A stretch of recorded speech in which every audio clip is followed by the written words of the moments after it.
Um medicamento, quando administrado a um organismo, terá que liberar o fármaco para que o mesmo atue no local afetado pela doença. Toda a movimentação do fármaco no organismo é conhecida como farmacocinética. A farmacocinética dedica-se ao estudo de 4 processos fundamentais: absorção, distribuição, metabolização e excreção. O processo de absorção compreende a passagem do fármaco do ponto onde foi administrado até o aparecimento do mesmo na corrente sanguínea. Para que o fármaco possa atingir a corrente circulatória, o maior empecilho é constituído pela membrana plasmática das inúmeras camadas celulares que precisa transpor até encontrar um vaso sanguíneo. Substâncias que se dissolvem em gordura, lipídio, conseguem atravessar com mais facilidade as membranas plasmáticas. As demais podem apresentar dificuldade em ser absorvidas, o que limita esta primeira etapa farmacocinética. A forma farmacêutica e a via de administração também influenciam a absorção. É fácil de perceber que formas farmacêuticas líquidas favorecem a absorção, uma vez que o fármaco já se encontra dissolvido. Uma situação diferente ocorre com formas farmacêuticas sólidas. Pense em um comprimido. Para que o fármaco contido no interior do comprimido seja absorvido, precisa estar solubilizado.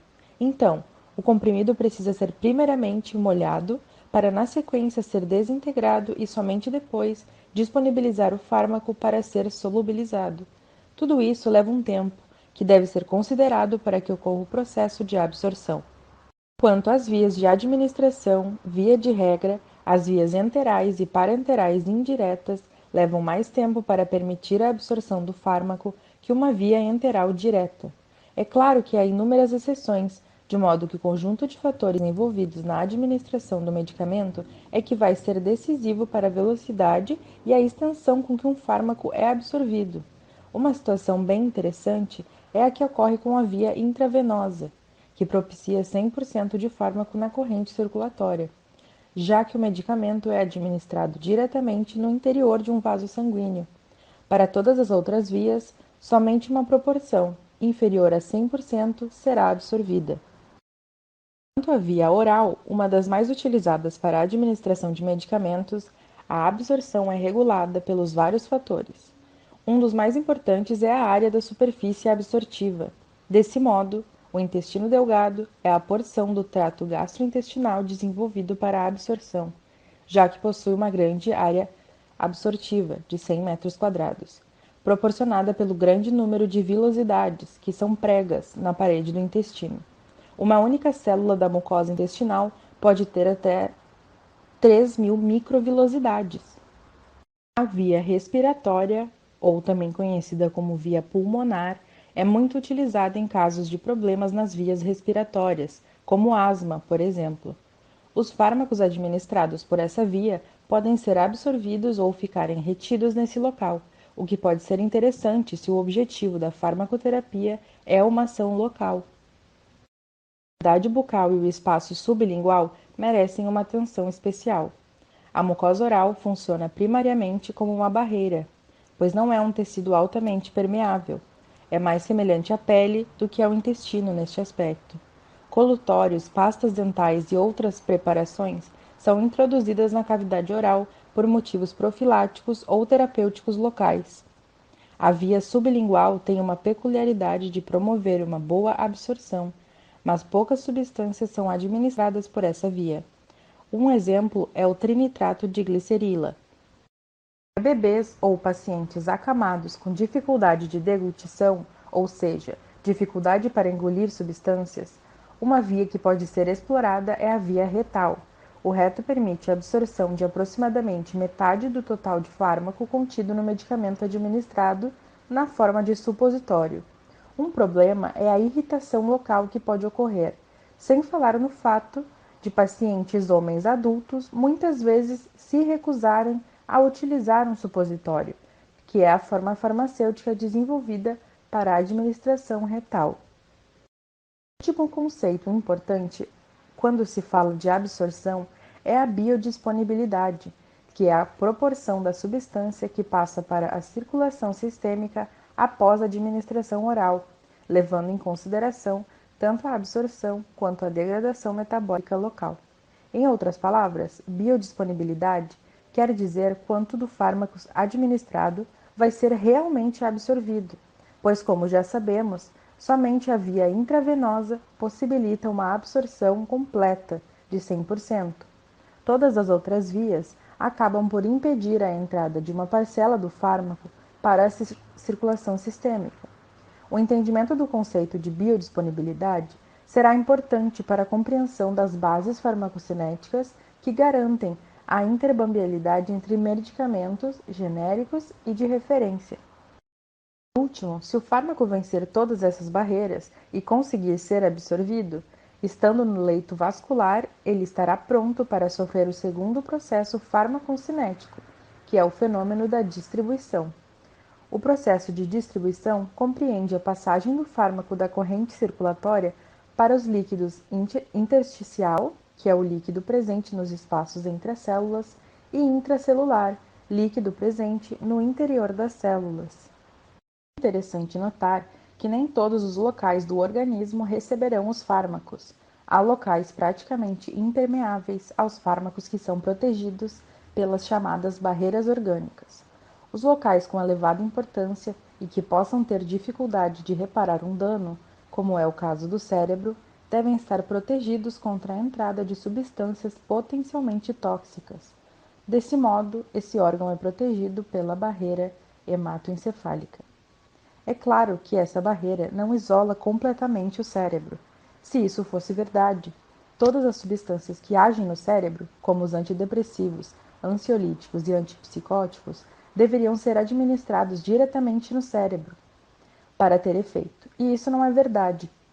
Um antidepressivo que você faça uso na forma de um comprimido será efetivo, o que prova que a barreira hematoencefálica é apenas uma dificuldade para algumas substâncias entrarem no cérebro, mas não um empecilho para todas elas. Da mesma forma, se um indivíduo desenvolve os efeitos comportamentais do álcool depois de ingerir algumas latinhas de cerveja, é porque o álcool, mesmo entrando pela boca, conseguiu de alguma forma transpor a barreira hematoencefálica. O local que não pode ser prejudicado por substâncias potencialmente tóxicas é o feto, já que é um novo ser em formação e qualquer agente que possa interferir na organização de um órgão pode levar a uma má formação fetal. Por isso, existe outra barreira que separa a circulação da mãe da circulação do feto, e essa é chamada a barreira placentária.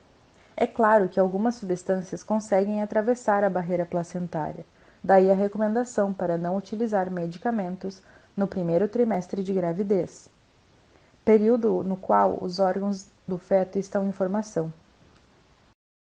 No início dos anos 1960, houve uma catástrofe mundial, levando inúmeros bebês a nascerem sem braços, sem pernas, e isso foi devido a uma utilização de talidomida, uma substância que ficou popularizada como preventiva de enjoos na gravidez, mas mostrou todo o seu poder destruidor.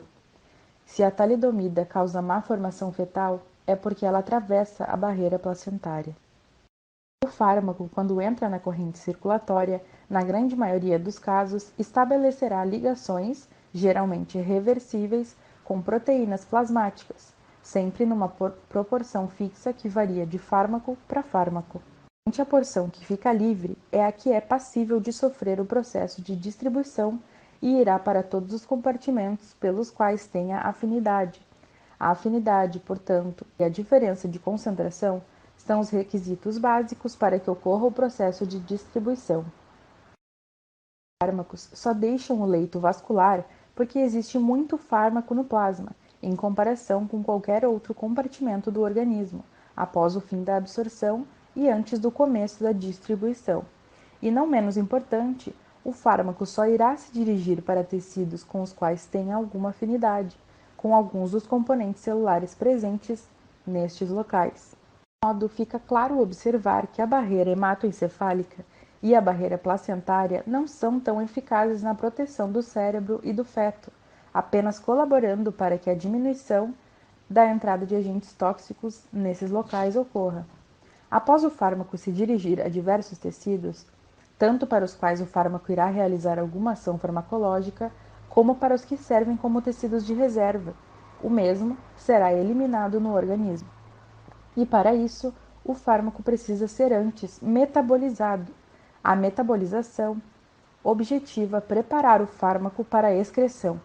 O principal local onde ocorre este processo é no fígado, mas os pulmões, intestinos e o sangue podem metabolizar vários fármacos também. O resultado da metabolização é chamado de metabólito, ou seja, um fármaco é transformado no processo de metabolização em um metabólito, que pode ser farmacologicamente inativo, menos ativo ou às vezes mais ativo do que a molécula original. Quando o próprio metabólito é a forma ativa, o composto original é denominado pró-fármaco, por exemplo, o enalapril. Assim, os pró-fármacos são compostos químicos convertidos em substâncias farmacologicamente ativas após a metabolização. Como a metabolização é um processo que envolve enzimas produzidas no fígado, qualquer problema com o fígado ou com as enzimas pode alterar a metabolização, e isso aumenta o tempo de meia-vida dos fármacos no organismo e pode levar a efeitos tóxicos. Doenças como cirrose, câncer hepático, utilização crônica de drogas de abuso ou medicamento pode alterar o processo de metabolização. Se a metabolização for retardada, o efeito será maior, podendo desenvolver efeitos tóxicos, como já comentado. Se a metabolização for acelerada, o efeito pode diminuir, tanto na intensidade como no período de duração. E tanto uma quanto outra situação é extremamente preocupante. Por fim, após o fármaco ser absorvido, distribuído e metabolizado, o mesmo deverá ser eliminado do organismo. O bota-fora do fármaco ocorre pelo processo de excreção. Os fármacos podem ser excretados por vias, incluindo os rins, na urina, o trato gastrointestinal, bile e fezes, os pulmões, ar exalado, glândula mamária e suor, sendo as mais comuns a via renal e a via fecal. Sem sombra de dúvida, a via de excreção renal é a mais importante, tanto do ponto de vista qualitativo como do ponto de vista quantitativo. Esse fato deve ser levado em conta quando se administra medicamentos em pacientes com algum grau de insuficiência renal. Uma dose que seria facilmente excretada por um indivíduo com um sistema de eliminação normal pode ser altamente tóxica para um insuficiente renal, já que o mesmo terá dificuldades para eliminar o fármaco.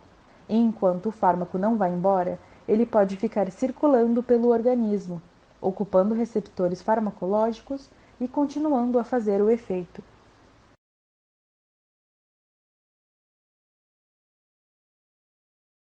Farmacodinâmica. Os fármacos atuam, principalmente, pela interação com estruturas endógenas do organismo, que chamamos de receptores farmacológicos.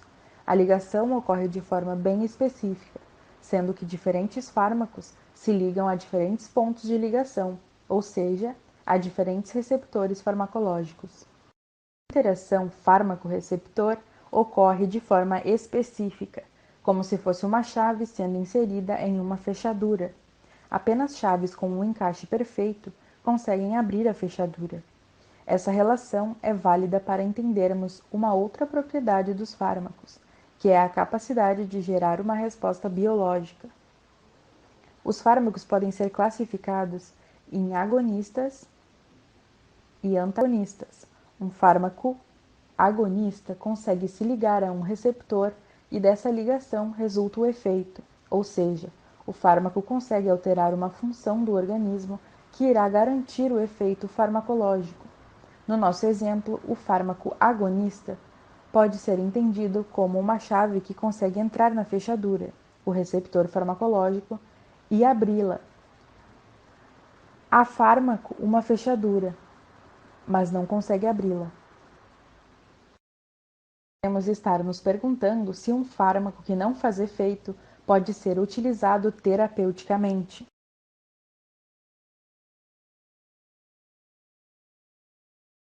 A resposta é um grande sim. Em algumas doenças, é necessário frear um sistema endógeno que esteja excessivamente ativado.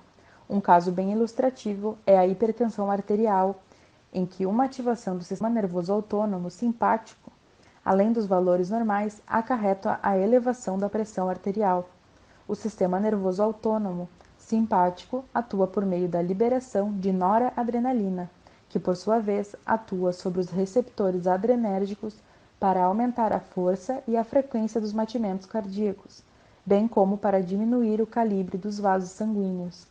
O resultado disso tudo é a elevação da pressão arterial. No caso dos pacientes hipertensos, um fármaco que consiga se ligar aos receptores adrenérgicos, mas sem provocar nenhuma reação, é útil no sentido de impedir a atividade da noradrenalina. Daí a grande importância dos fármacos antagonistas em algumas situações.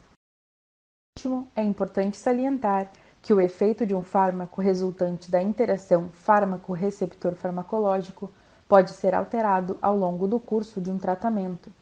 Mesmo que a quantidade de fármaco permaneça a mesma, assim como o nível de ocupação de receptores, o efeito pode diminuir. Uma dessas situações é chamada de tolerância, em que a perda da eficácia ocorre após algumas semanas de uso do medicamento. Isso é bem comum no caso dos benzodiazepínicos usados como hipnóticos sedativos, ou seja, para fazer o paciente dormir. Também o caso de refratariedade, em que um medicamento perde ou nunca apresenta eficácia. Um exemplo são alguns pacientes depressivos que não respondem ao uso de antidepressivos. No caso de antibióticos, pode ocorrer resistência farmacológica, ou seja, as bactérias tornam-se resistentes aos agentes empregados e torna-se impossível deter a infecção.